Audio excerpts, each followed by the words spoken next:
দেখো গো বন্ধু, মানে আমাদের বাড়িতে কয়েকটি ছাগল আছে। আমি বসে গেছি তাই আমার গায়ে ধরে এসে যে ঘাস খাচ্ছে। এই, আমাকে দেখে ভয় পায় না জানো, আমি এমন একটা মানুষ। মুড়ি খাবে নাকি? মুড়ি খাবি? মুড়ি খাবি? এই দেখো, দেখো বন্ধুরা কেমন মুড়ি খাচ্ছে দেখো। ছাগলও মুড়ি খায়, বাবা রে বাবা। তা আমি খাচ্ছি দেখি আমারও মন সইল না বলে ওকেও দেই, ও একটু খাও। ঠিক আছে। হ্যাঁ, মুড়ি চলবে না আর। হ্যাঁ, চলবে চলবে, খাচ্ছি। খেয়ে খা খা, ভালো করে খা, ভালো করে খা। মন প্রাণ ভরে পেট ভর্তি করে খা, ঠিক আছে? মনে কোনো আশা রাখতে নেই।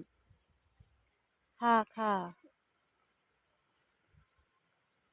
তো দেখো, আমাদের বাড়িতে এই যে ছাগল, এই ছাগলটা যে কোনো মুড়ি খাচ্ছে দেখো। আরও অনেকে সেধারে শুয়ে আছে। আর আমি এখানে ঘাস পাচ্ছি দেখে আমার পিছনে পিছনে সেও এসে আমার পিছনে পিছনে চাটি ঘাস খাচ্ছে। আমিও মুড়ি খাচ্ছি তাই আমি তাকেও মুড়ি দিয়েছি, সেও খাচ্ছে। মোটামুটি মোটামুটি আমার সবসময় পিছনে পিছনে করে, ঠিক আছে? তো আমাদের এই বাড়ির ছাগলকে কেমন লাগলো সবাই বলো একটু। চলো টাটা।